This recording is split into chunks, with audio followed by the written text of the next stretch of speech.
So the last time this guy was in studio, he got both of us, and I felt like a sucker. And I was like, you got to be kidding me that we have the magician in. I figured he's going to do something, and then he waits to the very end. And then, what he doesn't know, and what worked out in his benefit was he had something over his finger that would light up and make like a big spark if he touched something. And if you knew the engineers around here and the duct tape that holds this radio station together. That wasn't so non-commonplace that, first thing I thought was lawyers. Oh, no, lawyers. Lawyers are going to get involved in this one. Because guy's burning up. He's on fire. He got shocked when he came in the studio. Those wires. As if he's not making enough money from his YouTube videos. Rich Ferguson hanging out with us tonight at the Fremont. It's Being Rich, right? Becoming rich. We also have Carlos Plummer here. Carlos, you're no stranger. No. We met you when you were just a little kid. Yeah. Now look at you. You're a teenager. I know. This is crazy, right? First time here was doing the kid intern with Suzanne. That was a lot of fun. But our first time Kyle and I here was promoting our film Tour of Honor about the Honor Flight organization, and that was really cool to be able to be here and talk to you guys about that. And it's just kind of been really nice to be involved in the film festival every year, and I'm really excited to show. I love to see that you guys are in it every year, and your brother's here, and you're Kyle. Your movie Nikki was last night. Yeah. It was I'm a senior off at Dixie State University studying film, and it was a short I produced over there. Very cool. I was really grateful to have that here at the festival. Where's Dixie State? It's in southern Utah, St. George, Utah, right at the very bottom, about 2 hours outside of Vegas. You wouldn't think, like Dixie State, you would think it'd be like, Song of the South, Alabama. Yeah, exactly. It's the Dixie of Utah. It's got a kind of controversial name, but I love the school, and oh man, the film program there, it's like, best kept secret, like nobody's supposed to know, but it's been hands-on since day one there, since I was there. So they've been just getting me in, like, say, hey, make stuff. They want me to learn by making. So this was one of probably my shorts I'm most proud of, but everybody who I showed it to, like, oh, you should submit it to festivals. So I finally did, and well, here I am. That's awesome. I'm a little jealous because Jeff and I went through broadcasting from the news side of things, and we shot everything on high-end VHS tape. And going into an editing bay would take 2 or 3 hours. Oh, yeah. And you would stretch the tape, and it would track, and it would have. So I'm a little jealous that everything you get to do is digital and so fast. As a matter of fact, Jeff actually, I think, got to do a little digital because he took the class right after me. My last semester, they got the digital, and nobody knew how to use it. So it was like, learn by feet in the fire. Trial by fire. Yeah. The reason I bring it up is because I think anybody with a camcorder and some Adobe software can make some sort of movie nowadays. And the abilities to be able to learn more and perfect what you're doing is so much easier now that there's software, that it's 2019. Digital really kind of changed the game for film, didn't it? No, absolutely. It's a great thing, but it's also kind of a curse because then when you start, you have our personalities and you start obsessing over every single little detail. Oh, it can be a nightmare just going into the edit room, and the next thing you know, you're like, oh, it's centered. Oh, no, it's not. It needs to be just a frame over or whatever. It's like pixel by pixel by pixel, just paying attention. We did a music video last summer for this band, this rock band down in Southern California, and editing that, we were like obsessing over every single frame and making sure it was like perfect. But that's our style, that's our MO. So, Rich, talk about your film a little bit and what it's like to work with these young, really super talented guys. They are going to be famous, so get their autograph now. But, it was really cool. I want to say one thing about that digital thing is I think it gives access to anyone. Anyone is able to go out and film if you can just get off your lazy butt and do it. However, it still is going to require a vision and ability to tell a story and all that. And that's what good filmmaking is about, is that other part. Like, you can go on YouTube and learn magic tricks. Is that going to make you a good magician? Mm-hmm. No.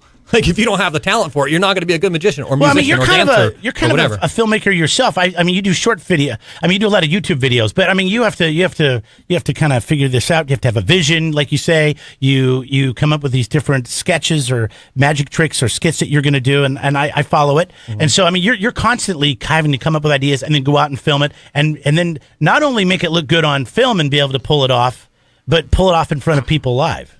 Right. It's really, they're not actors. There's not stand-ins. You're not directing them. So it's kind of, it's a different beast altogether. Carlos Plummer is the director. Rich Ferguson, the man, the myth, the story is all about. I mean, and you're no stranger to doing these little videos. We see a lot of YouTube videos. You're kind of a film director yourself. I kind of enjoy some of the skits at home, like the Flat Earth video I did where, it's just a 6 or 7 minute long video of me making fun of flat earthers by supporting them in a roundabout way. It's hilarious. And that video went viral, and it's just fun. I did it in my studio with just tons and tons of props laying around the house.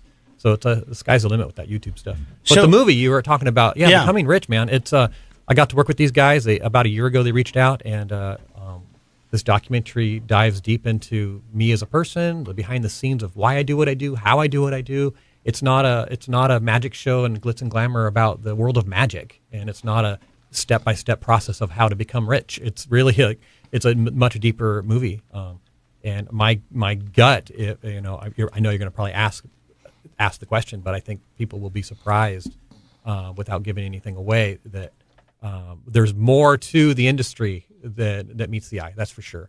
More to me that meets the eye, and I have a feeling there's going to be a lot of people tearing up in certain moments in it, just because it's a really, I don't want to say shocking, but and I'll let you speak on it, but it's a very real human piece. It's really a phenomenal documentary. Yeah. I think, just kind of touching on that, I think my goal with it was, like you pointed out, not to show, oh my God, look how, amazing magic is, and look how glamorous it can be. It's more like, who is this guy? Why we all know him as the magician, as the YouTuber. We see his videos and we see him as this, super fun, energetic guy, and he's messing with people and he's messing with their heads and doing these amazing tricks. But, where did he come from? What is he like at home? And without being super invasive, I wanted to kind of open people's eyes to this is what it's like to live in this world. To live in Rich's world, and I wanted to make it a little more grounded. I wanted to bring people in by showing, his family life and his home life, make it a little more relatable.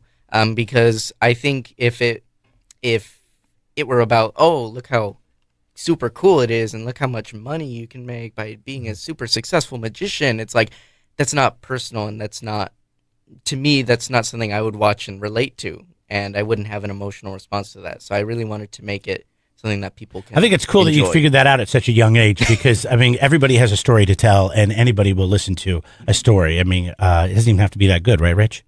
I'm just kidding. No, in all seriousness, though, I mean, being a magician. Here's your wallet. It's empty. Being a magician by trade, that must have been very hard to let a camera crew come in and document not the highlights, if you will, to document the real stuff, because your whole career is based on sleight of hand, tricking the audience, and being personable. Mm-hmm. And were you at all afraid that this might kind of take the shine off of what you do because it's giving people too much access to behind the scenes? Oh, yes and no. So when they first reached out, I thought it was going to be, because I had a couple other small documentaries made about me too. One was on MSN and things like that, and it was all about the magic. Mm-hmm. And it's like, this has been done before. And as soon as we spoke, I knew right away it was going to be a deeper type of thing, and I was excited about that. So I just, the doors were wide open. I really didn't care. As a matter of fact, there's a couple things in the documentary that actually reveal a couple tricks, because they're just simple tricks in my office that I'm working on, mm-hmm. and it really doesn't matter.